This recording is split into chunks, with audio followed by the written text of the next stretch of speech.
If you want a successful campaign, you really want to emulate the adversary, you do this 10% that nobody else does, and you will be successful. This list is gold for me as a red teamer. These are the addresses for most of Tesla's VPN logins, these addresses right here.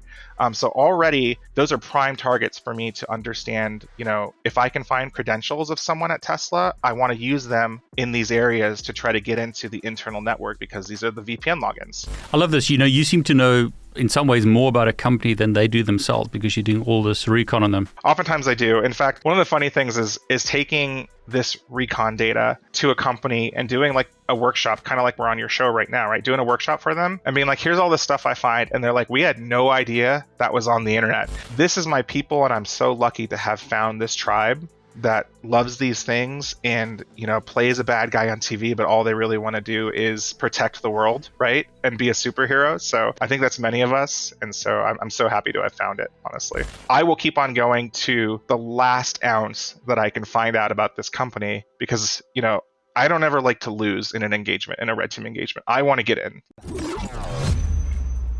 I really want to thank Brilliant for sponsoring this video, as well as supporting my channel. Brilliant have a fantastic platform if you want to learn math and computer science, or AI, or development topics. Interactive website. Rather than just reading a book or watching videos, you can use their website to learn all of those technologies and a whole bunch more. It doesn't matter if you're a beginner or more advanced, you can learn a whole bunch of stuff from Brilliant. Highly recommend their platform. Use the link below, brilliant.org/David Bombal, to sign up and get a 30-day trial and a 20% discount. I really want to thank Brilliant for their support of my channel and for sponsoring this video. Hey everyone, it's David Bombal back with a very special guest. Jason, welcome. Hey everyone, how you doing? Jason, it's great to have you here. You are really well known in the industry, but perhaps just for people who don't know who you are, tell us a bit about, what have you been doing for the last 20 years and what you're doing these days? Yeah, absolutely. So my name is Jason Haddix. I've been in probably what you would call the offensive security space. So penetration testing, red teaming, web application assessment, and bug bounty. For probably the last 15 years, I've also done some security leadership, but really I'm well known for a lot of my talks and presentations at DEF CON and other places like that for being able to find things that other people can't, and thinking like an adversary basically, and trying to profile different companies and find ways to hack into their very large organizations. So I'm glad you mentioned that. Offline we were talking about like what we're going to cover today, and one of the things you mentioned is this is something that like the bad guys do, right, against companies. And that's kind of what you're going to show us today. Yeah, absolutely. So what we're going to go over today is what we call in the industry reconnaissance, right? Recon for short. And it is the first step in both what I do as a job at my company. We have a consultancy called Buttobot, and we lead a red team, which, his job is to basically emulate a real adversary, a bad guy. And the first step in any of that is understanding your target, right? And so I thought we could do something fun today and look at Tesla, That'd be great. A brand that everybody, knows. And we could do some reconnaissance on Tesla and kind of see what we can find and, show you what kind of the beginning of an engagement looks like on a bug bounty or a red team engagement, kind of profiling a company like that. I mean, that's fantastic. I always like to get people who, do this day to day. So tell us a bit more about your company. You guys are like red teaming, breaking into companies. That penetration testing is basically the name of the game. Is that right? Yeah. So we do penetration testing, but we really focus on full scope kind of adversarial, we call emulation. So, where normal pen tests will often be scoped and they will tell you where to attack. We onboard with our clients for 6 months or a year, which is a longer engagement than most people do. And we really do run a full campaign looking at every single asset that they have, trying to pivot from the external to the internal. So we have a diverse team that's looking at cloud security, external web security. We're doing full phishing. We're doing full social engineering. We're on the dark web looking for credentials that people might be selling about this organization. We're really trying to, when I was a security leader at my last job, so I was a CISO at Ubisoft, we got breached by a threat actor. And, I wished that there was a service that had really emulated some of those things. And so that's kind of why I left, was to design that service. And so, with my offensive security history, we've been doing that for last half a year, doing a lot of really good red team engagements. So for anyone who's watching who's interested in like hiring, I'll put a link below. You also on Twitch, you do a whole bunch of stuff on social media, and you, like you said, you present at DEF CON quite a bit, right? Yeah, so I mean, I've been all over the world presenting on offensive security stuff. I do stream on Twitch every once in a while, but not as regularly as I'd like. But I do have some YouTube videos up, and I can throw those links to everybody. All the links for all the tools, I'll make sure that you get them. And so any aspiring, hackers or security people. In fact, a lot of these techniques we're going to go into today can also be used on the defensive side to understand what a company, of yours has out on the internet. This is called attack surface management. Basically, the industry took our hacker tools and they turned them, and they put a nice collared shirt on them, and they now sell it as a service. And so, but really, they're using these same tools we're going to discuss today, and they just give you a fancy GUI. So if you don't have an attack surface management platform, you could probably string this together and find the same data you would get out of one of those. And the information that we're talking about today, that's actually part of a live training that you do. Is that correct? It is indeed, yeah. So I've been giving my talks for, I'd say about 12 years now at DEF CON, Black Hat, RSA, and a whole bunch of smaller hacker cons. And so I turned it into a 2-day live training. And so I've been doing that like once or twice every year, but really recently I've started to really give it a few more times a year. So it's called the Bug Hunters Methodology Live. So one day is full Reconnaissance, which we're going to do today. And the second day of my class is full hacking, which is like web hacking and infrastructure hacking, cloud hacking, and stuff like that. So I'll put a link to that below. If anyone wants to sign up, see the links below. I don't get an affiliate fee, but Jason's well known. Go and support him. If you're interested in learning this stuff live rather than through a YouTube video, use the links below. Jason, anyone could just reach out to you on Twitter, right? That's sort of the best way to get hold of you. That's where I am normally. Yeah, it's at Haddix on Twitter. Jason, tell me, have you got stories or examples of where this was actually used in sort of the real world? Yeah, absolutely. So, a lot of my success has been around being really great at this recon topic, right? Even though it's very in depth and it can get a little hairy sometimes. But one of the bigger hacks that I've done is an e-commerce site, and this company is massive. They ended up purchasing a CRM software. So if you know what a CRM software, client relationship manager software, like Salesforce is kind of a CRM, whatever. They ended up buying this big CRM software and just acquiring this company. The acquisitions work that we're going to go over, we'll talk about how to identify acquisitions. And so I found this acquisition of this company, and they still had some infrastructure up, and they had a demo of their CRM software. And so I found the demo, and I logged into it, and it's just a demo. And so I took note of all of the URLs that the demo had, and they let you log in as the admin to see how the admin worked on their CRM. And so I logged in as the admin, and and there's no data in this demo, right? There's nothing in it. It's just for them to try to sell their software. But I had found where this client had installed their version of the CRM across their infrastructure. So I went to their install and went to the same URLs for the admin section that I had found in the demo. And so I forcefully browsed to those URLs, and sure enough, they had an access control vulnerability that allowed me to directly browse to the back end of this CRM that had been implemented for this company. And I was able to get millions of customer records. So this CRM was housing multiple contents for this e-commerce company. I had direct access to send text messages and push notifications to their phone because they had the mobile app set up. I had all of their personal data that they had entered in, all of the mobile apps, all of their purchase data for all of the stores worldwide. I could pretty much do whatever I want. I had admin control over the site. It was probably one of the bigger data breaches I've ever had access to, minus ones that had credit card information, at least by sheer number of records. It was amazing. It was crazy. It was also a really simple vulnerability. I went to that demo, found out where the admin section was, and then went to where they had installed it and browsed to it. And they just hadn't applied authentication to all of the site. And so that was one of the bigger bug bounty bugs that I had found. The report was 5 pages long or something like that, all the stuff I had access to. And then they fixed it, and then I found that they had not applied controls to their APIs either. So I mapped out the API on the demo, and then went back to them and said, "Yo, you fixed the website, but you haven't fixed the access issues in the API." And so I submitted another round of bugs And that was a really, really interesting one, and one where finding an acquisition paid off a millionfold. So that's exactly kind of how the workflow went there. So it means if you understand, you found a demo. The demo CRM software is part of an acquisition. You simply typed the URL into the live system, and that got you access, right? Yeah. I mean, I had to poke around in the demo till I found the admin section. But yeah, I just visited that URL in the live production system, and they hadn't applied authentication to it. It just shows you. I mean, I love that example. In this video, we're going to be talking a lot about recon and finding stuff.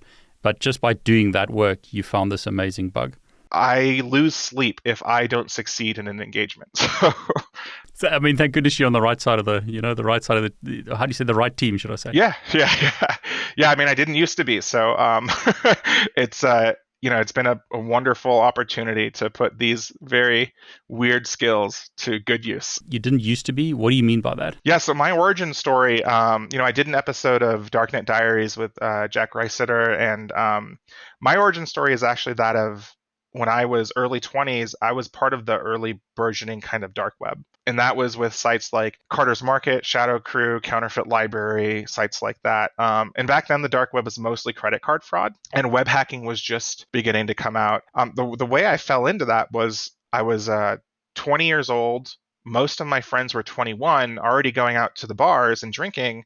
And I wanted to go with them, so I bought a fake ID from one of my friends, and it was horrible. It was like the worst quality fake ID you've ever seen. And I tried to go to the clubs with them and immediately got busted, not arrested. They just took it from me, and they're like, this is dumb. And so I got really mad. And this is actually a common, I guess, theme in my life is like I get mad and I want to do things better.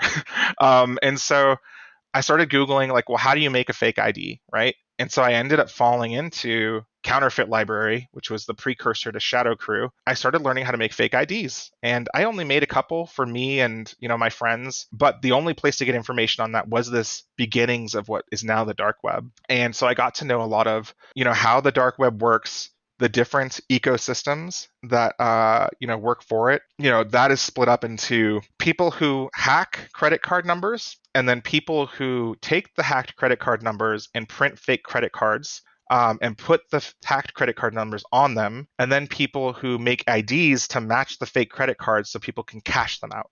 At least this is how it worked back then. Chip and pin has significantly changed kind of the ecosystem a little bit. It still works similar to this today. And so there's three ecosystems people. There's the hackers, the carders, and the ID makers. And so I got to know a lot of the hackers because I was talking about making fake IDs in the forums a lot, and they're like, this kid seems to be making really quick progress. So I got to know them a lot, and they taught me, kind of the beginnings of, some of the web bugs I knew about. Then Shadow Crew got busted by the Secret Service, and it was led by the Secret Service. And then it was, the Canadian Mounties got involved, like the UK authorities. Like it was a global bust. It was the first bust of a darknet site that ever happened. You can look it up on Wikipedia. And so I wake up one morning, and there is this picture on the forum I used to log into every day of a dude behind bars and the Secret Service logo under it, and it says, "We're coming for all of you." And I'm in IRC, and everybody's like, "Did you hear they raided X's house?" And and we're like, "What is going?" And so, I take all of my fake ID equipment, my printers, my laminates, all this stuff, and I could go into that another time on how fun an art project it is to do that. But and I drive 2 towns away, and I dump it in a dumpster, and I light it on fire, and just I'm scared out of my wits, right? Like I'm a kid, right? I'm 20 years old. I call my girlfriend and I'm like, hey, if you don't see me tomorrow, I love you. It's been great. Wow. Yeah. And just scared out of my mind. And obviously I was such a small fish. I only made a few IDs. The Secret Service isn't coming for me, right? But I didn't know that. I didn't know really how, that works. I really didn't do anything, but I had those skills, and I knew about the dark web, and I had begun to learn about web hacking.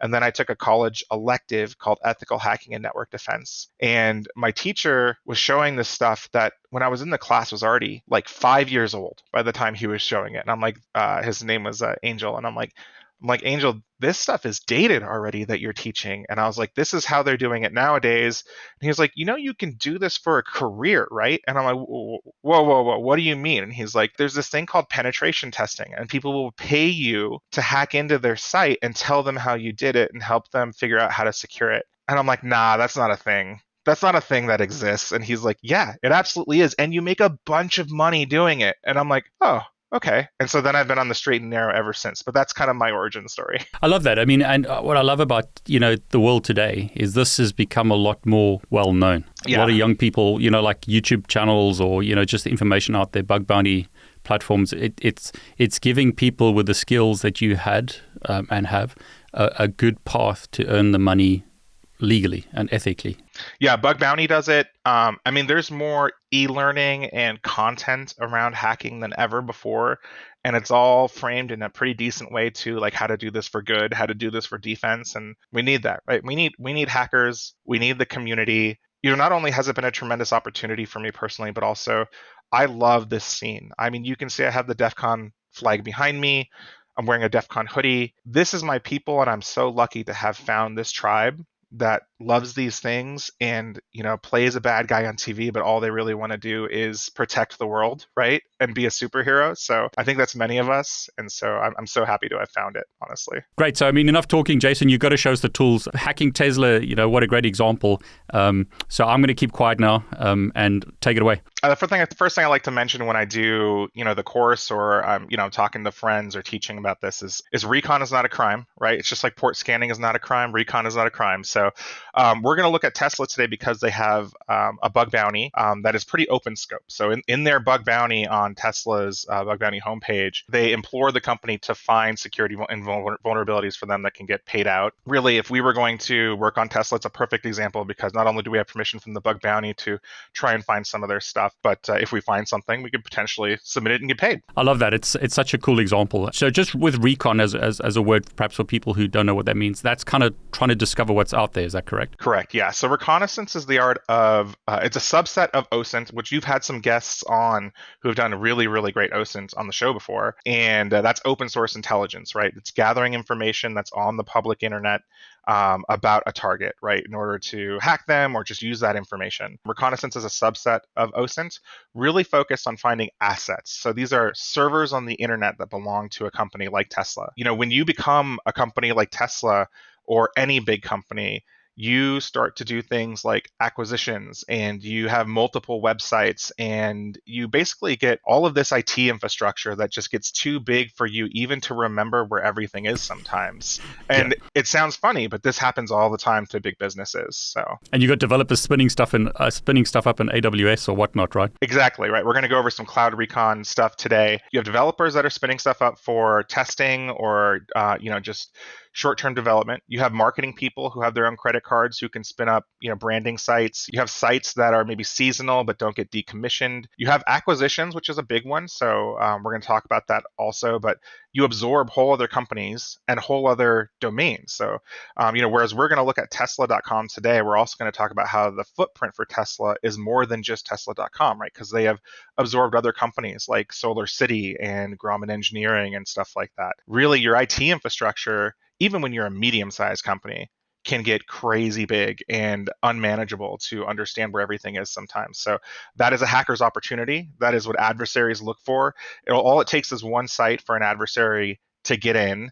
And so what I like to tell my students is, many hackers will just, focus on, one site or dive really deep, right? But, if I'm really trying to emulate a bad guy, I am spending a lot of time on the recon process to make my life easier. So we'll go through a couple of things like that today. All right. So in front of me on the right-hand side, I have my terminal, right, which is where all the fancy hackery stuff happens, right? It's not green, Jason. I'm disappointed, man. Hey, listen, I'm running on a Windows box and using a VPS, right? So I guess I lose a little bit of hacker credit for that. But no, I'm equal opportunity hacker. So no, I'm just kidding. You're wearing a hoodie and all the rest of that. But it's what I love about this is like you're an example of someone doing this in the real world, not someone like pictured in the movies. So I'll shut up. Go for it, man. No, all good. And on the left side, I have a mind map, right? So this is a program called Xmind. It is just a productivity tool that allows you to make a mind map. And so there's a lot of these tools out there. I work a lot in mind maps to keep my brain organized, especially when I'm doing a reconnaissance project. So I organize the whole thing via a mind map. And so here you can see, today I've decided we're going to work on Tesla. So I have this node here on the left that just says Tesla. And then I start with some buckets, things like to-do things and things that I've done and things that I kind of want to investigate. And I build this mind map as I go along, looking at a target. But specifically for recon, I have a checklist that I go across, and it's over here. This is so that I don't forget as, a red teamer, or a bug bounty hunter, or any whatever I'm doing this recon for, what I need to be doing, what I need to be finishing, and then I can make sure that I finished everything, make sure the data gets captured. And the whole point of this reconnaissance is to find websites to hack, to find more websites to hack. Because if you think about it, if I'm hacking Tesla, every site that I find is like a 0.2 multiplier in my success to successfully breach the company, to find something really good. Every website or every service I find. It's not just the main, website that everybody orders the car off of, which is tesla.com or shop.tesla.com. So really that's what I care about, is finding as much as I can for this target. So that could be like a subdomain, or like you said, Solar City. It could be like some other kind of domain. Is that right? Yeah. So there's two things we're going to look for, or three things primarily we're going to look for today. We're going to try to find all of Tesla's IP space, all of their IPs and servers that they own. We're going to attempt to find all of their what I call apex domains. So that's like tesla.com. And then what their other subdomains, which is like forum.tesla.com or purchase.tesla.com. Or if we could find something like admin.tesla.com, because that would be juicy for us to target, right? A lot of the tools we'll use today will focus on finding those subdomains, but we're also going to talk about where we look, and we're going to use some hacker staple tools. I got a lot of content here for people on the show. So I'm a big fan, by the way, and I'm really looking forward to, hopefully the students take something home and the viewers. So yeah. No, I appreciate it, man. So I have my checklist here on the left, and I really have like 3 levels of recon. We're going to dive into level 1 today. I think that's about all we're going to have time for today. The first thing we want to do when we look at a company like Tesla is we want to find their IP space. What IP space have they registered with the different registries? Do they have what's called an autonomous system number?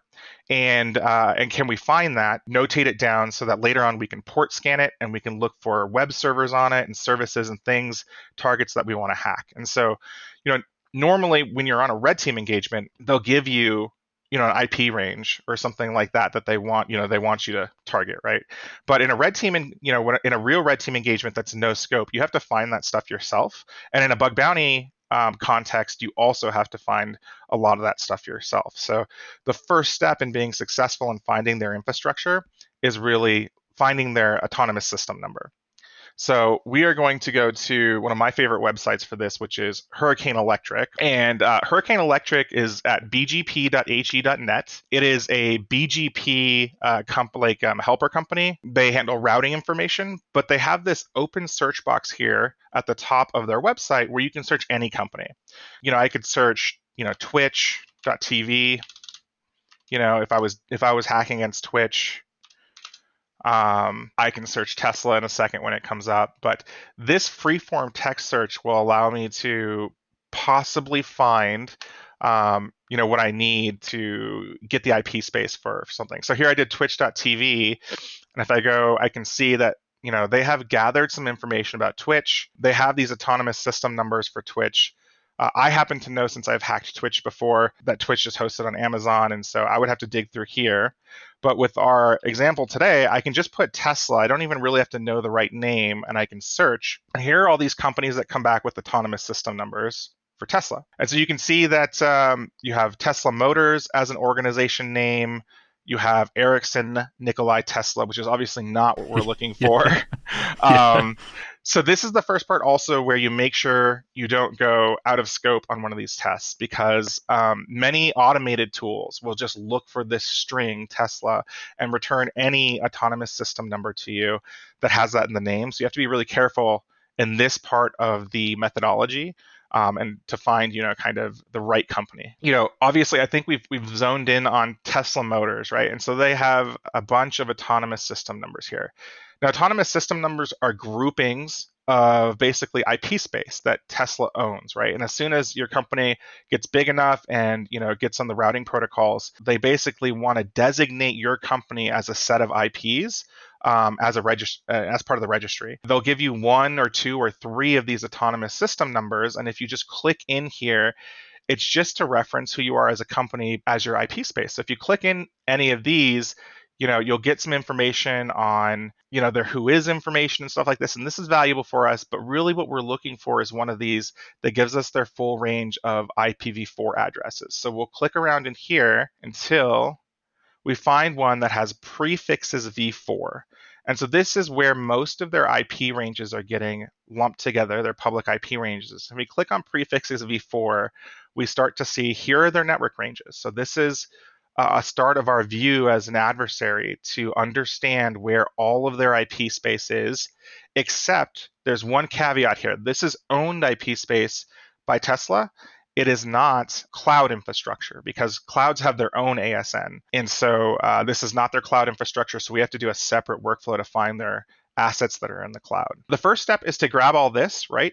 And there's several tools that'll take down this information so that later we can look for web servers in these ranges here. We can look for services that are online in these ranges. And a lot of your guests have used hacker tools like Nmap to find what's on stuff like this, or a new report scanner or something like that. So we would just grab all this. And for the beginning of our campaign, I am just going to dump it in my mind map so we can work with it later, but we'll just put it in ASN data.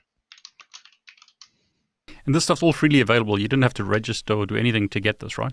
Nope, I did not at all. Yeah, so Xmind is a free program. This site that we're using, BGP, it's a public service site that gives you information on different companies, BGP information, routing information, ranges, and stuff like that. So this is all free to use. All these sites are free to use, except for maybe one, and I'll talk about that when we get to it. So the first thing we've done is we've tried to gather the IP ranges for our target that they own, which is great. This is a great start for us as hackers. Right now we have our red teamers. So now we have some targets to go after. We also know that there was a couple other autonomous system numbers. So there was 3, right? There was this one, this one, this one. And then these ranges should be encompassed in the other places. So if we click here, we just want to make sure there's no other ranges that we missed. So this second one has one more range that we might have missed. So we'll grab that. And we will also put it here.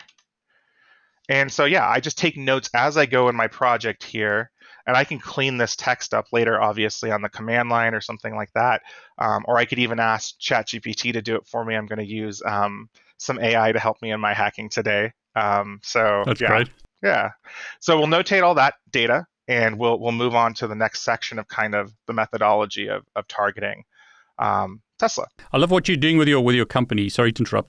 The black hat guys, or the guys who really are trying to attack companies, they don't have these like restrictions or guardrails, do they? They don't at all. The fact that you're simulating it is fantastic. How do you as a company make sure that you're actually doing it right if you don't have someone that's actually doing that against you? I mean, I've been a security leader as well as a bug bounty hunter for the last 5 years, I would say.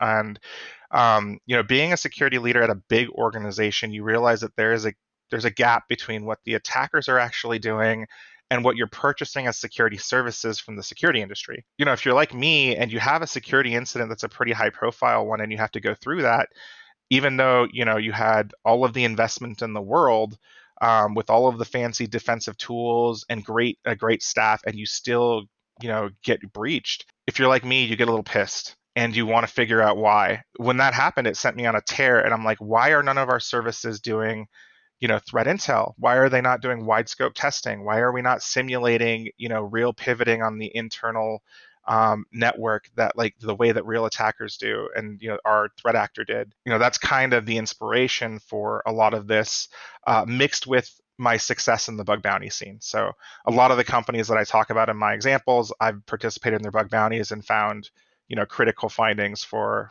them in the past. So No, I love that. I mean, sometimes the best business is one that's come out of the pain that you've suffered. So yes, it is.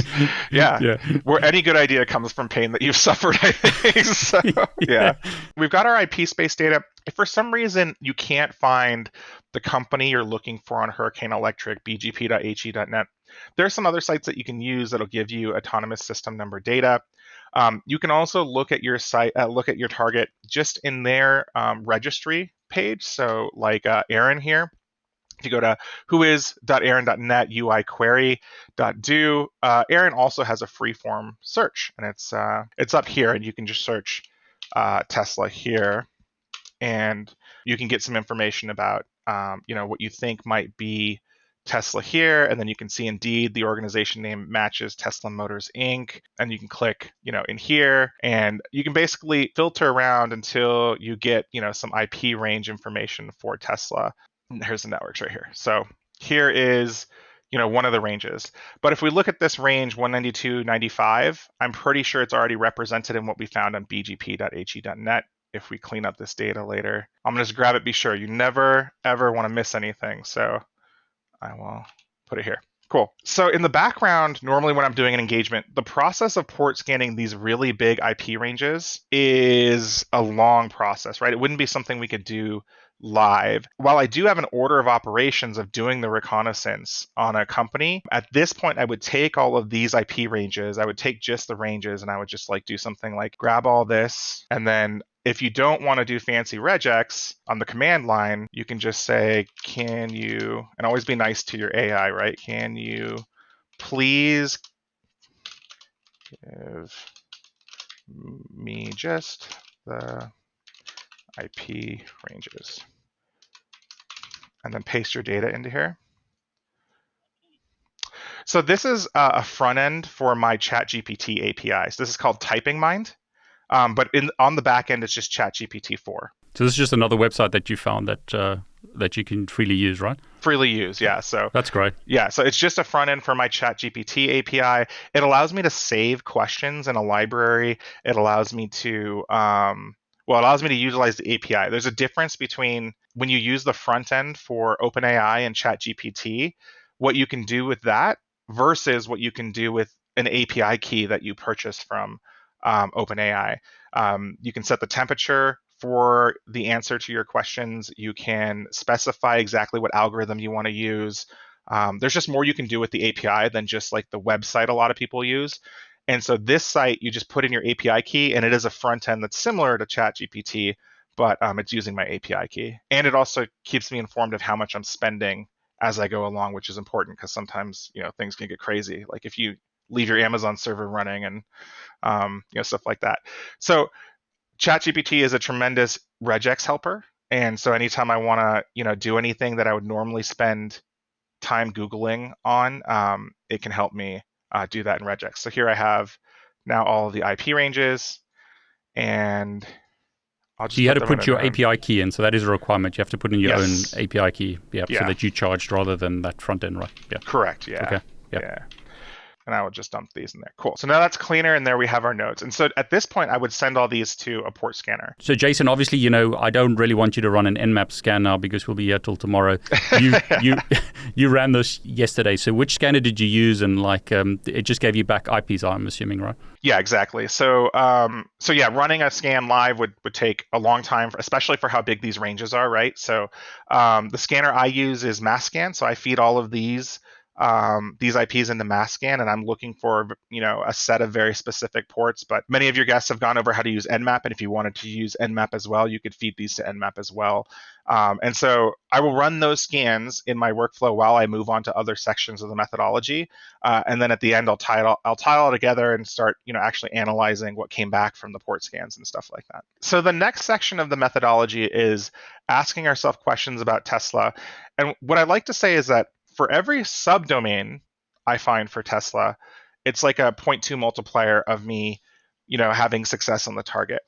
For every apex domain I find that's associated to Tesla, if this is my target, is like a 2x multiplier of me hacking my target. Because when I find a new apex domain, usually an apex domain, and in this case, we'll just use one that I know exists for Tesla, like Solar City. If I can find a domain like that, solarcity.com, there's probably many, many subdomains that exist for that. And so it's almost 2x the attack surface that I had before. So I want to find out, what are some more companies that maybe Tesla has gobbled up in acquisitions or whatever. And so for that, I'm going to use a couple of OSINT tools. The first one is going to be Crunchspace. I'm going to grab Crunchspace from over here. So Crunchspace is a business aggregator company where they sell information about different businesses to other businesses. Whether you're looking for information on your competition or what they're doing or what their funding is like or who they're acquiring, you can pay a site like Crunchbase to give you a database of all of that. And that could be useful to you as a company. We're going to use it in a hacker sense, and we're going to log into it, and we're going to steal all the data we can from it. So here I've just logged in with a free account to Crunchbase. I registered it myself. It didn't cost me anything. They tried to get me to pay for a fancy, really expensive license, but I don't need that to do my general purpose stuff here. And so what I want to do is start looking at Tesla and just in their search box up here. And you can see pretty easily, I find on their site Tesla, the organization, and I can see that I can get some very general information about the company, like where they're based out of, Newly, Austin, Texas, right? Their main domain here, tesla.com, which we knew from starting this engagement, kind of their number of funding. And you can get a whole bunch of information here that's useful in a red teaming context. But the first thing I grab out of Crunchbase is there is as much information as Crunchbase will give me about their acquisitions. So if I click into acquisitions, here you can see that for the last 8 years or so, or 9 years, Tesla has gobbled up quite a few companies that Crunchbase knows about. So Solar City is one we've talked about a couple times. They were a solar energy company. Grumman Engineering, a company called Perbix, a company called Maxwell Technologies. I'll zoom in on this a little bit. You can see there's some undisclosed acquisitions here on these lines as well, and we will attempt to find everything we can. Highbar Systems, ATW Automation, Spring Power, and Wiferion. Each one of these, before they were gobbled up by Tesla, had their own infrastructure, their own IT space, that maybe even their own ASN. They definitely had a website and a domain. And so each one of these represents, as a red teamer or someone who's working on a wide scope bug bounty, like that 2x opportunity of hacking Tesla, because Tesla now owns this and they are responsible for this architecture, this internet space. And so the acquisitions are really, really important here. So we can go to something like Wiferion, and you can see here is their main domain, and they still have infrastructure on the net, even though they're fully owned by Tesla now. If we were a red team, this goes in the bucket of things we want to hack. Now, today, we're going to stick with Tesla.com mostly for our tool examples, but we do now have a new Apex domain, Wiferion.com. And if you want to make sure you're not going out of scope in a red team engagement or a bug bounty that's a little bit wider scope, you can always, look at these companies and scroll down and make sure that they already have changed their privacy policy or trademark down here to mention that they are now owned by the new company. And so here it says Tesla Engineering Germany. So they have already changed their name. So we know that this is in scope, or at least is owned by our target for sure. And so now we have, we have a couple of acquisitions, right? So if we go back. Do you find that sometimes the easiest way to get into the company is to go through these acquisitions because perhaps they don't have the same security in place yet as the main organization? Absolutely. So in red team context, usually they will engage us at the point of they're ready to holistically test, kind of everything. In the bug bounty world, sometimes they put what I like to call cooldowns, video game term, right? They put cooldowns on acquisitions.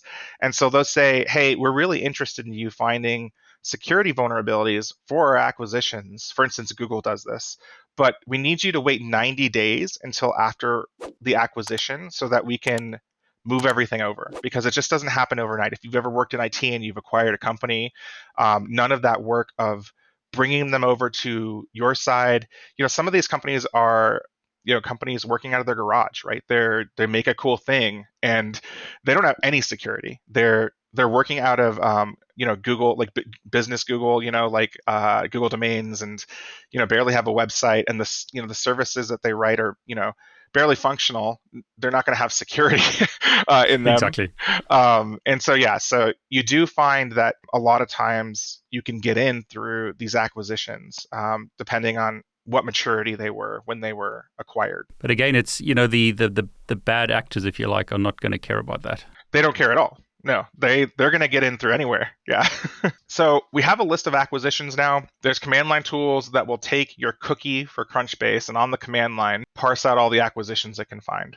One thing that's important to realize is that you only get the first X number of acquisitions out of Crunchspace until they ask you to pay for the service. And so I don't have like a full, I don't have a full account to Crunchbase but I can get mostly what I need from the free access, and then we can, do some other fancy tricks as well. So I grab all this, and I'm gonna, so that's ASN data, set up acquisitions.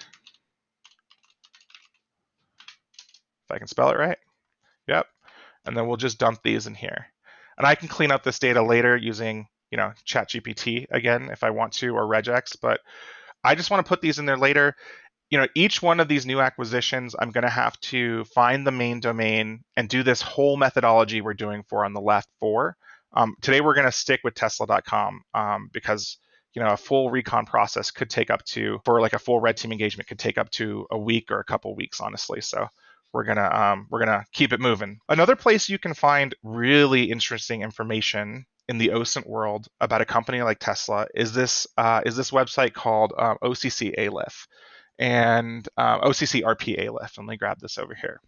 So this is aleph.occp or occrp.org. What OCCRP Aleph is it's a search engine for investigative reporters. And basically, it has a whole bunch of research material and access to databases of company filings and acquisitions and just data sets related around even court cases and stuff like that for journalists. And it's a free tool for them to use that this company puts out there. You can go to this website and you can find some stuff that maybe like a Crunchbase wouldn't tell you about Tesla. So if we just search Tesla here, or we'll just search Tesla Motors because we know that's kind of how they reference themselves at this point. You can go to data sets. There's a ton of stuff in here for like filings about Tesla Motors, and this is cool. Like these PDFs are, definitely like good to learn about the context of your company, the court cases they engage in and stuff like that.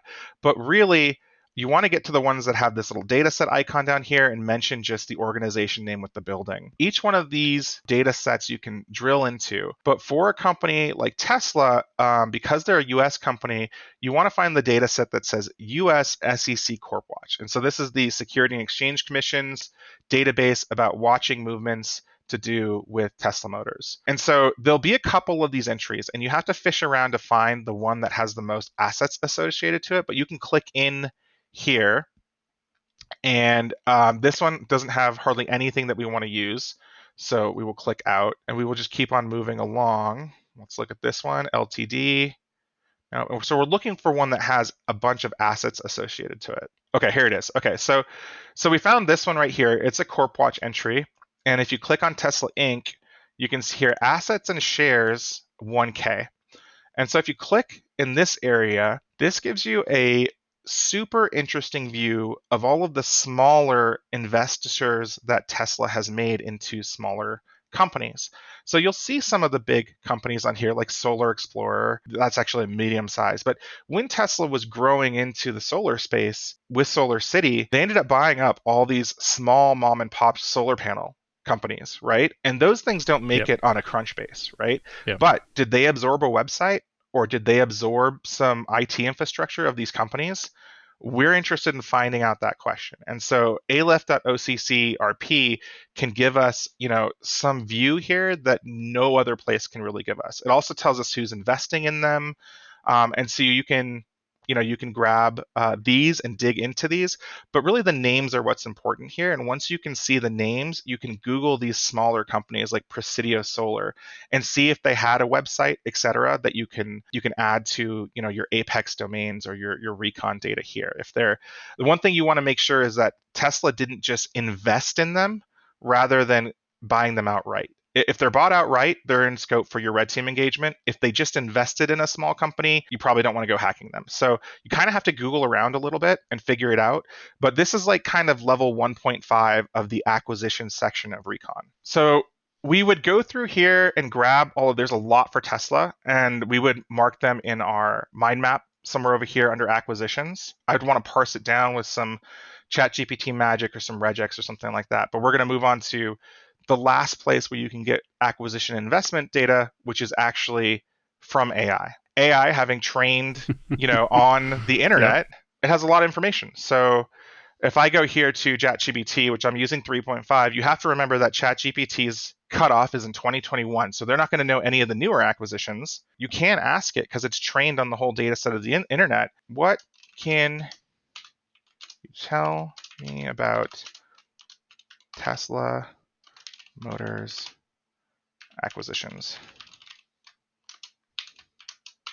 Okay, so it's gone through here, and I asked, what can you tell me about Tesla Motors acquisitions?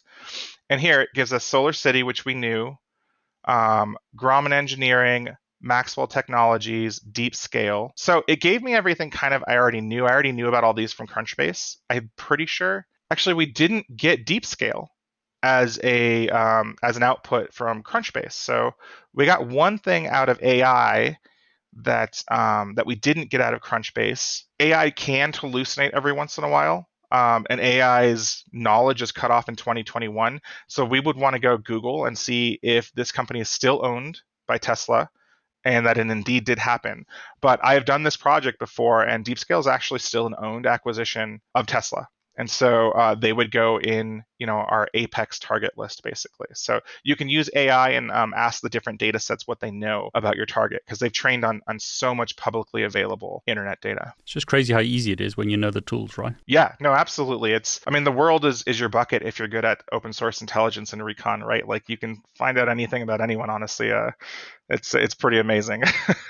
Some of the level of recon or of OSINT that exists in the community of people being able to look at the background of your photo and accurately tell you exactly where you're standing at the time of day. It's crazy. Yeah. So so we've gotten the IP space for our company, we've gotten acquisitions, and we're only halfway through. There's a lot more to do.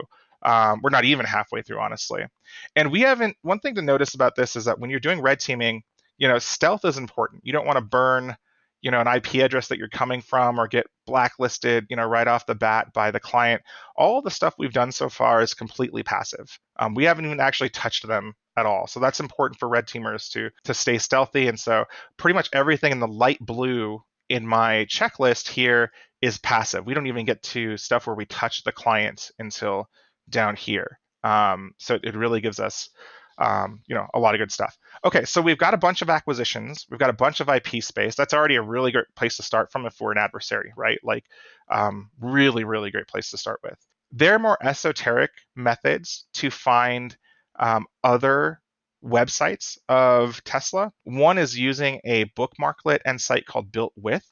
And so if I go to Builtwith is a company that profiles technology. They sell that technology information to other businesses and the general industry, saying, hey, a lot of people are using Shopify. That's like the preferred e-commerce site right now, right? Or whatever. But they offer, basically what's useful for me is a bookmarklet. It's up here. It's a little BW in Chrome. They have a Firefox. It's not a bookmarklet. It's a Chrome extension. They also have a Firefox extension if you're using Firefox. But if you go to just tesla.com, there's our target, right?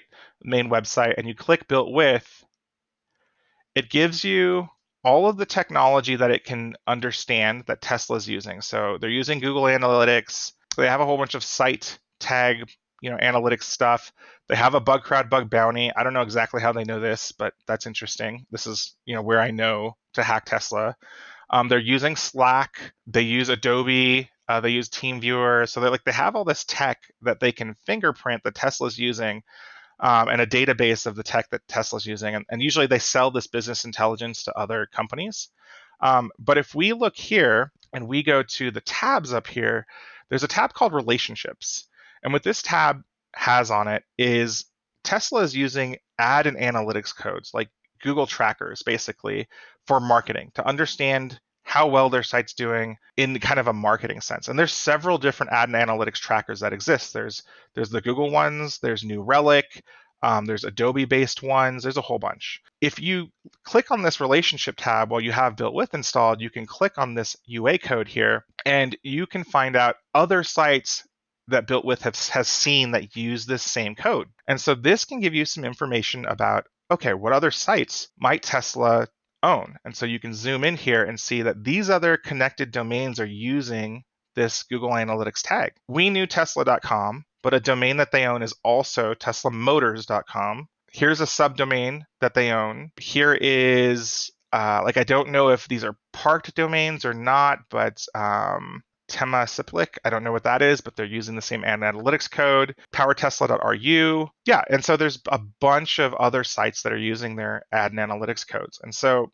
there are command line tools to grab this data just from Builtwith. And now you have basically exponentially potentially increased your attack surface for Tesla by finding all of these other top level Apex domains that they have. Tesla.cm is one I've hacked before. So, and this is a lesser known recon method, right? Like not a lot of red teamers are going to this level of looking at the analytics codes of their targets, right? This is some pretty fancy stuff that, like real bad guys do. In fact, I did this at a major financial company, and I did this demo, and I'm sitting up there and I'm doing this exact method, clicking on the ad and analytics code, and we're looking at some of the domains that come back, and they're like, oh, that's a real adversary who bought a domain and they want to look like us.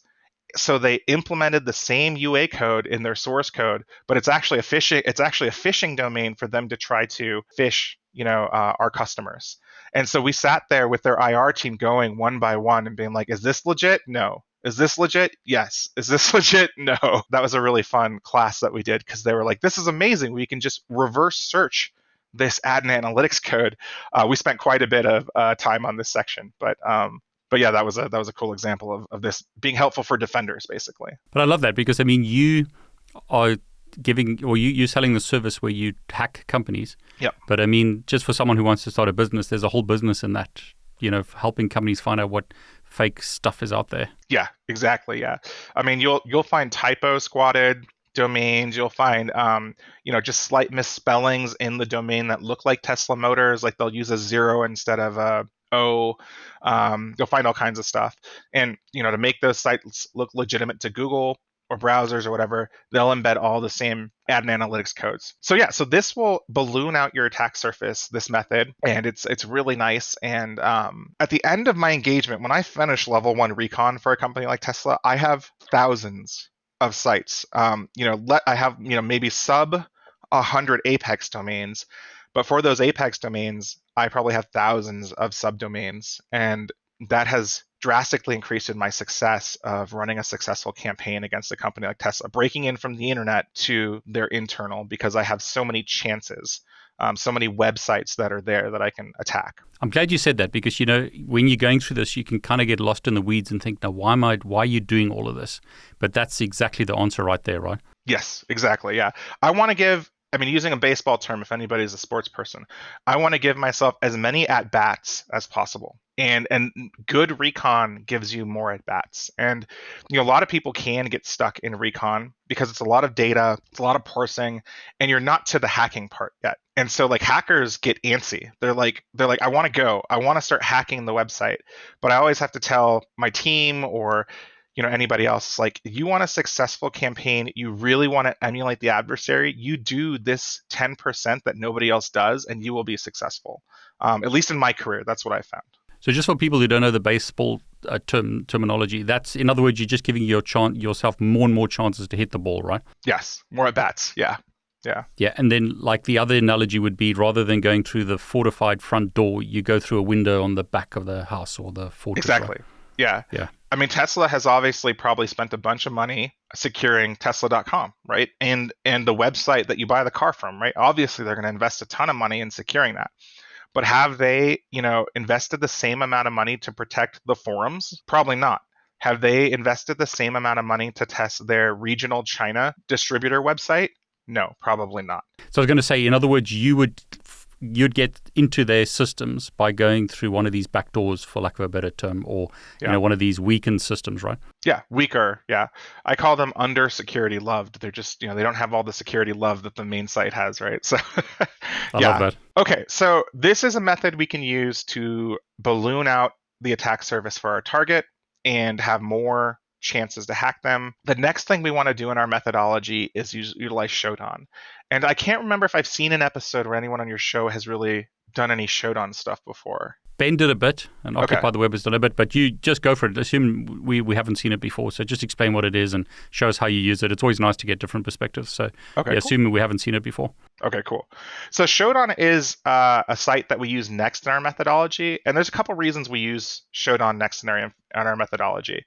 So Shodan is a website and infrastructure spider, I call it. And what they do is Shodan has a set of technology that will visit every website on the planet as it finds it. And not only will it index it in its database, not only will it index the URL that it finds and maybe the port but it also goes way deeper than that.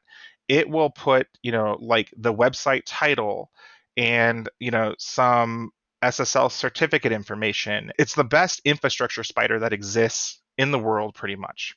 Now, why is that important to a hacker, right? Well, remember, I don't actually want to touch my target yet, but I want to get as much information about them as possible before I start deciding to hack them. And so Shodan has already done a lot of work for me to understand, has spidered the whole internet, and I can use Shodan to find interesting things about my target before I ever really want to touch them. Like I know other people on your show have, done some general Shodan, but, for people watching this episode, maybe just tuned in for this one, Shodan's pretty simple. You go to shodan.com or shodan.io, and you can create a free account, and you get a number of free queries, they're called, and it's just a search engine. And so the search engine syntax, the way you search for something, is you can just go org : I'm just going to say Tesla here and and just put it between quotes, and then we can press enter. So here you can see we get IP information for something that they've found, when they found it here. We get SSL information, and then we have port information. Yeah, so we can get a lot of information about our targets before ever touching them because Shodan has already touched them. Now, a lot of hackers use this to great success, but a lot of hackers also struggle with, like, how is this useful to me, right? Like, how is Shodan useful to me? There are some tools that do some really cool parsing of the Shodan data. And so one of the ones I like to use is called Karma. And so I pre-ran it before the show because it does take a while to run. And you do need a paid Shodan API key. But Shodan goes on sale every month, pretty much, where you can get a free account for Shodan for really cheap. Like a sale just ended for Shodan for $5 for access to their data set. And they're always doing promotions on Twitter for free licenses, for people retweeting them and stuff like that. So even if you pay for it, it's not that expensive. And for a red teamer like me, it is a drop in the bucket for, kind of what it gets me. So what Karma does is it's a command line tool that will take kind of what we just did via the website, but do it via the API and give us a whole bunch of really cool data. It does take a while to run because it parses all of the data that's in Shodan. So I'm going to scroll back up here, and I'm going to kind of show you what the output of something like Karma looks like and why I use it. So a lot of output here, but we're getting to the top, I promise. Okay, so here I ran karma-d tesla.com. So we're just looking at that main site, tesla.com. And I'm telling Karma that I want it to run and grab all of the data. And so the way I tell it that is limit -1 is just go until you can't find any more data on Tesla and find everything you can in all of your methods to find stuff about Tesla. And so you use this tool, and it goes through the database that Shodan has connected. Remember, I'm not actually touching Tesla at all right now. And it finds thousands, hundreds of hosts that mention tesla.com. It finds all their certificate information, and then it starts to give me really interesting results about, I found this many sites that were login pages, or this many sites that were forbidden for some reason, or some other interesting stuff that we're going to get to in the output down here. And so this is why it gets kind of valuable to me as a red teamer, because I can start to identify really interesting domains right off the bat using just the Shodan data. One of the things it does is it looks at all the favicons, the little icons in your browser in the top, and it looks for favicons that it knows are associated with interesting technology. Shodan is kind of catered towards security people. It is a service that anybody can purchase, but it's very catered towards security people. It tells me, hey, these favicons for these websites are things that I think are interesting. Now, I wish it gave a little bit more context right here, but I know that a path called DANA-NA is actually the path for a VPN login. This list is gold for me as a red teamer. These are the addresses for most of Tesla's VPN logins, these addresses right here. So already those are prime targets for me to understand, if I can find credentials of someone at Tesla, I want to use them in these areas to try to get into the internal network because these are the VPN logins. It'll also go do some other stuff, and then it gives you like a huge dump of information like neighboring sites. I ignore all of this, so I'll scroll down through it until you get to the interesting findings section. Eventually, I can look in these text files that it outputs and find random SSL stuff, some sites that have like forbidden in them. Tesla's really useful here because in some of those ASNs that Tesla had, they also own IPv6 space, right? Because we were, apparently running out of IPv4 space a long time ago, which I don't know if that actually came true or not. We made the slight pivot to IPv6. Now, for me as a pen tester, port scanning an IPv6 network is most of the time impossible because it's so big. There's so many addresses in an IPv6 range. But by looking at Shodan, it also tells me a bunch of IPv6 addresses that they're hosting websites on. In this data, you can see that these addresses are here. And so I can go visit these and see what they're hosting on IPv6 addresses, which could be interesting. Have you ever found that it's easier to hack IPv6, or is it still IPv4 is like the bread and butter of hacking? I have found companies utilizing IPv6 and probably falling into the trap of thinking no one will ever find this because it's on an IPv6 address. And so it's okay that I don't put any security investment into this development website or whatever. Wow. So yes, I have found that several times in my red teaming, and directly because I look on Shodan for IPv6 addresses. That's interesting. So you don't try and scan it; you just find it here, and then those are the ones you. So it's worth it. It's worth someone's time to attack IPv6 because often it's misconfigured or something. Yeah, but it's not worth it. Like when we went to bgp.he.net, if I would have clicked around in that section, I would have seen their IPv6 ranges. But that is billions of IP addresses or billions of addresses for IPv6, and that would take me years to port scan, right? This way, I know they're already associated because Shodan has done that work for me, and I can just sift through this data and find the addresses that I know are up.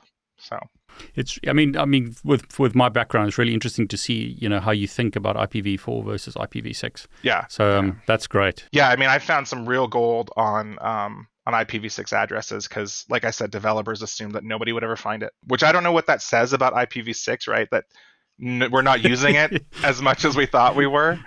Yeah, let's get heated comments. Yeah. IPv6 is never going to get used. People will start screaming at me in the comments if I say stuff like that. Yeah, I mean, I know you have a big Cisco routing crowd, and you do trainings there. So it'll actually be really interesting. If we fully ever pivot over, it basically renders port scanning almost like null because it just takes too long to do at scale for an IPv6 range. So it'll be really interesting how security testers pivot and adversaries pivot to finding infrastructure for companies when we do. But I love that you've like the hacker mentality. You've used Shodan to get around all of that problem and just find the addresses like so simply. Yeah, that's great. Sorry, go on. No worries. So what it'll also give me, Karma will give me like anything that has login in the title of the web page for Tesla. So if I go like here and I grab this, just IP address and port, and these all get dumped to text files. We're doing this live, so I don't actually know what's on this, but if I paste and go to this in my browser, I mean, that's something interesting, right? Like they have a cPanel login associated to them on port 2083, right? So this is a web server running on port 2083, but I don't know if I would have necessarily found this using any other thing than Karma, because Karma used the Shodan API and then looked for the name Tesla.com and something that had login in the title up here and was able to alert me. And so that's kind of why I like Karma. It has a whole bunch of these built-in what we call Shodan dorking checks in it, and it keeps on updating them as time goes on, and I can build my own as well if I find something interesting. So let's say I wanted to make a Shodan query for Move It. I can add it to this framework, and it will scan everything that it sees that says Tesla.com and look for Move It. And in case viewers don't know, Move It is a big vulnerability that just came out, for a file transfer protocol website, had SQL injection and some other vulnerabilities in it, and it affected a lot of companies and was really, really a big deal for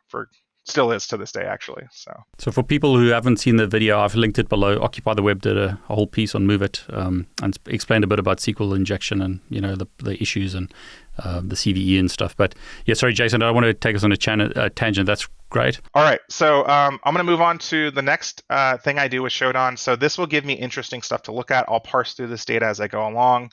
The next tool I use is called ShowSubGo, and all ShowSubGo does is just give me the subdomains and domains from the Shodan dataset, right? So it's really just a limited view of what I can get out of it. It's not telling me interesting sites. It's just telling me what it can find for Tesla.com. You have to manually specify your API key on the command line, so I'm not going to show my run of it, but this is the output that it gave me, and it just gives you new lines and limited lines of everything it found for Tesla.com. This data will end up going on my mind map at some point.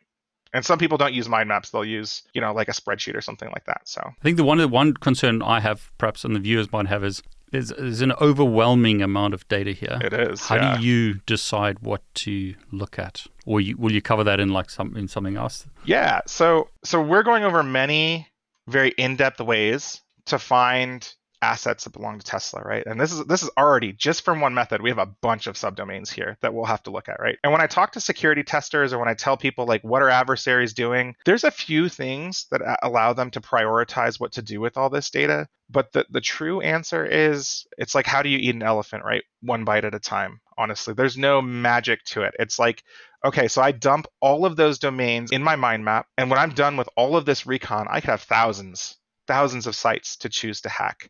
And there are some slight ways to prioritize them, but most of the time I'm just going down this list one by one and actually hacking them, right? Like right now we're not hacking anything, we're just finding stuff. I will just go down this list one by one and do a full website assessment on each one of these sites. And then when I'm done, I take it from the box here and I move it into the done box on the other side. And it's not technical in any means, but that's just how you do it. There's no way to hack a site unless you hack a site. So.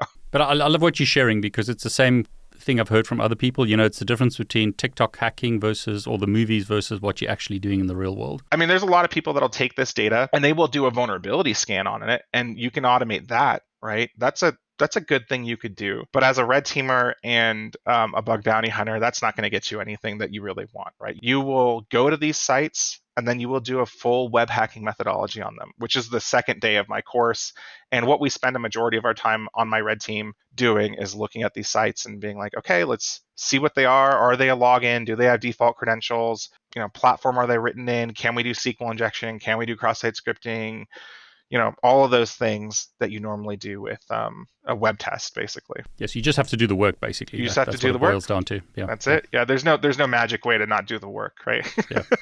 I mean, people wish there was, but yeah. Yeah, of course, yeah. Yeah. So I've got the solution to that, actually. All I need to do is pay you to do it. So. Yeah, no, exactly, right? I mean, there are levels of this that get automated, and we've written a bunch of automation to get us to the manual hacking point faster, but you never want to skip the manual hacking point. So yeah, come see us. We'll help you out. So the next thing we're going to do is we could look at reverse whois, which is the idea of, every single one of these websites has to register with whois. And instead of looking at a whois record from one point of view, we can reverse it and try to see who's registered, if a person has registered more than one site.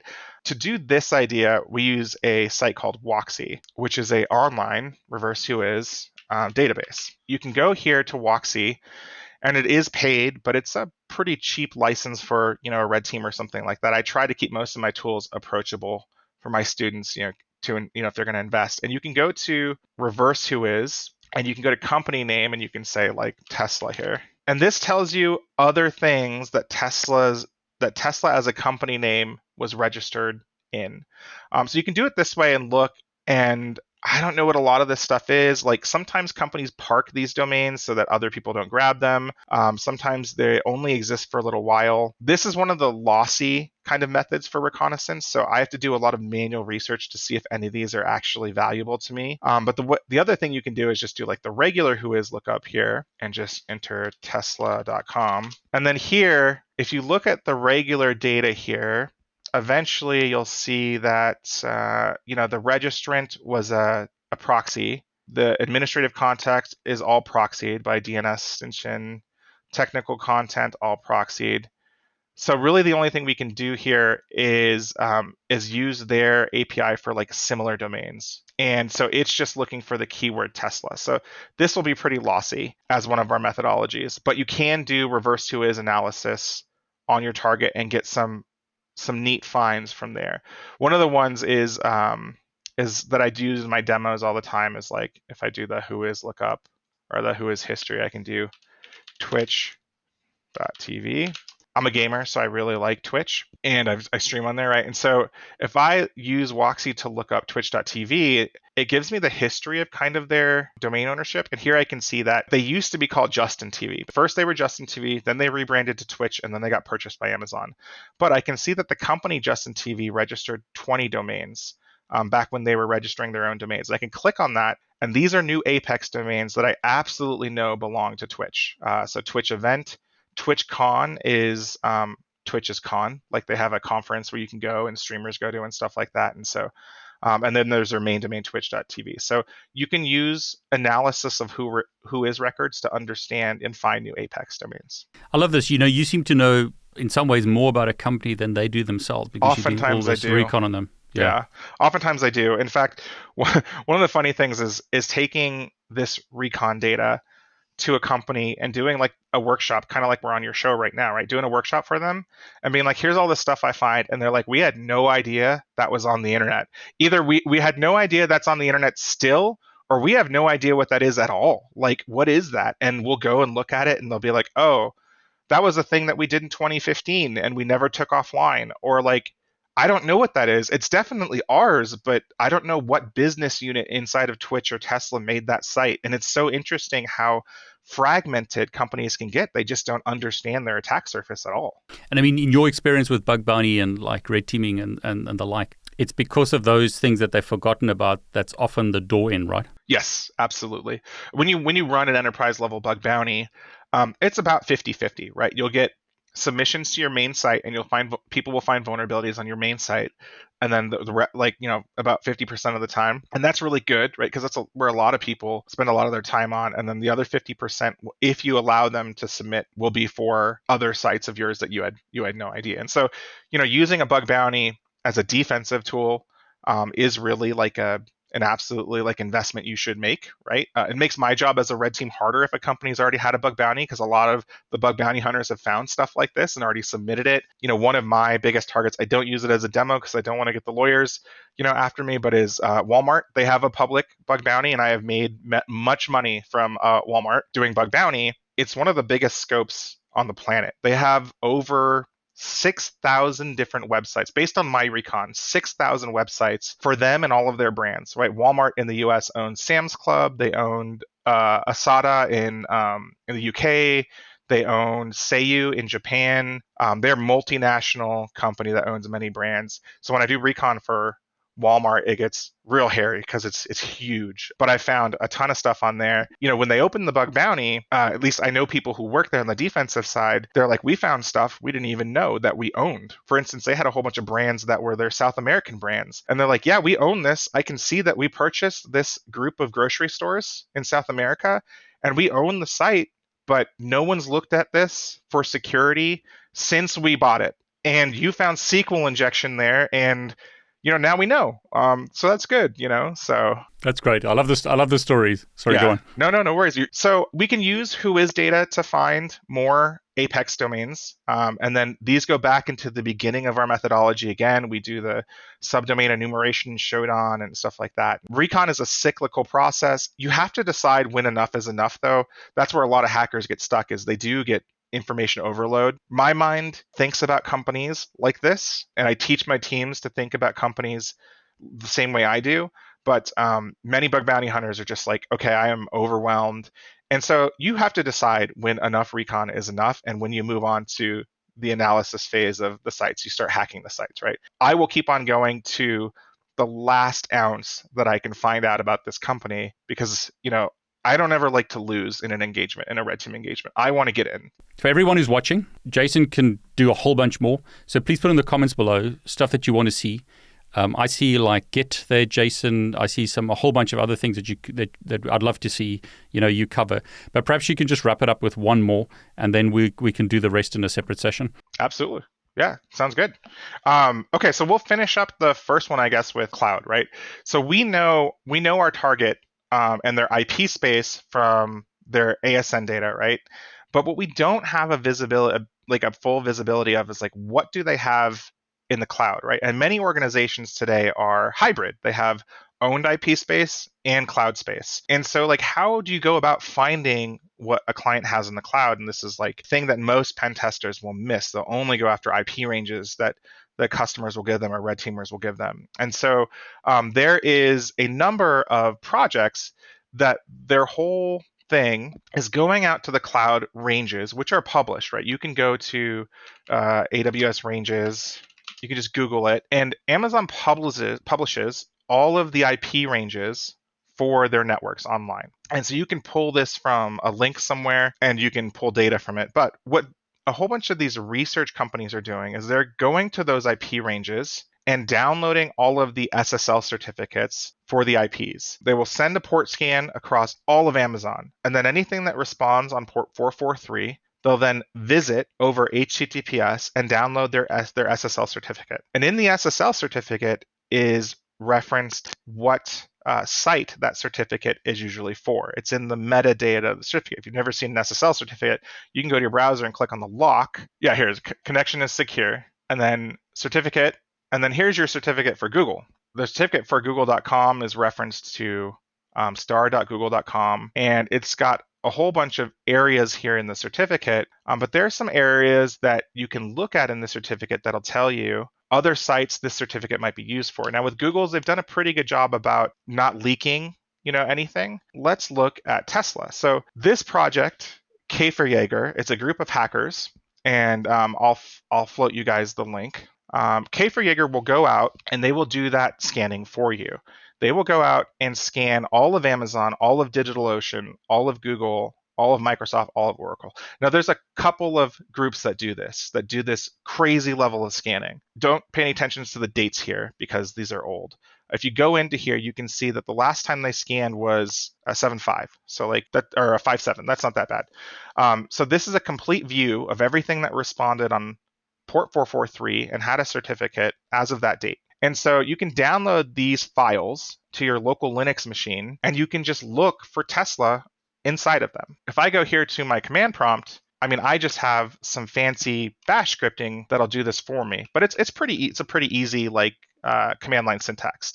So if I just cat all of these text files, which represent all of the cloud data that we could find, we get everything. This will go on forever. This is every site that responds to 443 in the clouds, and it will go on forever. And so let me kill it. But if we do that and we grep for make it a little bit bigger here, we grep for Tesla.com, and we'll put this in quotes.